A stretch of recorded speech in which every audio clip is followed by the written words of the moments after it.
खबर पालमपुर से कैफे में देर रात हंगामा हुआ और फायरिंग से दहशत फैल गई। मामूली विवाद से झगड़ा शुरू हुआ। युवकों और होटल मालिक के बीच कहासुनी हुई। होटल मालिक ने एक युवक को थप्पड़ मारा। इस दौरान दूसरे पक्ष ने कथित फायरिंग की। युवक को बंधक बनाने और मारपीट के गंभीर आरोप लगे हैं। मामले में आगामी जांच जारी है।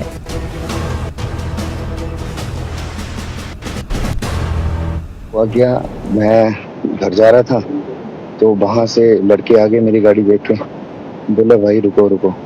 मैं कहा क्या हो गया? बोले रो पार, बोला फायरिंग हो गई है और बड़ी जोर से बोला लड़के भागे हैं और मार रहे हैं हमें। बोला फिर मैंने बोला तो बाकी? बोले हम सभी भाग आए हैं पर एक लड़का है हमारा, उसको पकड़ के बोले जो हमारे पप्पू भाई है उनका बेटा था मेरे गाँव से घर के पास, बोले उसको पकड़ लिया करने, उसके सिर पे कुछ तान दिया करने। बोले ऐसे मैंने वो उनको बोला मतलब कोई बात नहीं आप रुको यहीं सारे। फिर हुआ क्या, वो सारे बोलने लगे हमने चलना साथ में। मैं कहा फायरिंग हो रही है, आप लोग कोई नहीं चलेंगे, अगर चलेंगे तो लग जाएगी फायरिंग से, आप लोग रुको मैं जा आता हूँ। मैं भाई तो बोला जो हाइड आउट के ओनर है वो बड़े अच्छे नोन थे, मतलब मैंने सोचा चलो बात कराता हूँ, सोचा कि मैं पूरा कॉन्फिडेंस था। फिर सर मैं चला गया वहाँ से, अपनी गाड़ी में वहीं खड़ी की। फिर मैं चला गया वहाँ पे, गया मैं अंदर तो आते उन्होंने बोला तू क्यों आ गया? बोला मैंने सर मेरे पड़ोसी है और सर मैं देखा तो उसके पिस्टल रखी हुई है उसको और मार रहे थे 3-4। बवारना पुलिस स्टेशन के तहत मनसिम्बल में हाइड आउट नामक कैफे पर देर रात को फायरिंग होती है। लड़कों के साथ मारपीट की जाती है।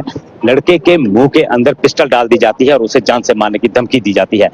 लेकिन उसके बाद पुलिस के हाथ अभी कुछ नहीं लगा है। पुलिस ने सिर्फ एक पिस्टल बरामद की है और उसके बाद अब देखिए जो आरोपी है उसके घर के बाहर जो है वो लोगों ने अपना धरना प्रदर्शन शुरू कर दिया है। धरना प्रदर्शन इसलिए है कि जो आरोपी है जो वहां से भाग कर आया था वो अपने इस घर के अंदर जो है वो छुप कर बैठ गया है। अब उसको बाहर निकालने के लिए लगातार जो है वो प्रयास किया जा रहा है और प्रयास इसलिए है कि वो आरोपी जो है वो सारे वारदात को अंजाम देने के बाद इस घर के बाहर जो है वो यहाँ पर छुप गया था और अब उसको घर से बाहर निकालने का प्रयास जो है वो पुलिस लोगों द्वारा किया जा रहा है। लेकिन पुलिस जो है इस सारे पहरे को हटाते हुए यही कह रही है कि उस व्यक्ति को सुरक्षित यहाँ से जाने दिया जाए। लेकिन लोग जो है वो कहीं ना कहीं उसका घेराव करके बैठे हैं। कि लोगों का ये कहना है कि उसकी एक बार शक्ल देखनी है। लेकिन अब ये गोलीकांड जो लगातार होते जा रहे हैं, इन गोलीकांड से कहीं ना कहीं जो है हिमाचल प्रदेश भी सहमता हुआ नजर आ रहा है। ऐसे ही कई तरह की घटनाएं जो है हर दिन होती हैं, लेकिन अब जो ये गोलीकांड जो शांतिप्रिय एरिया है वहां पर हुआ है, उसके बावजूद जब गांव की जनता जाग चुकी है तो अब घेराव जो है वो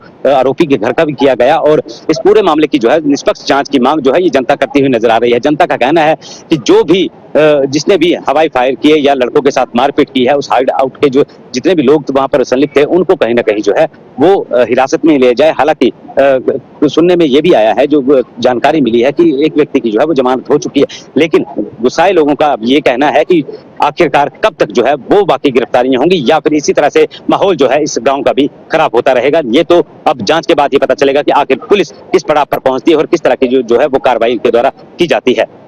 पालमपुर से कैमरामैन राजकुमार के साथ मनोज धीमान, खबरें अभी तक।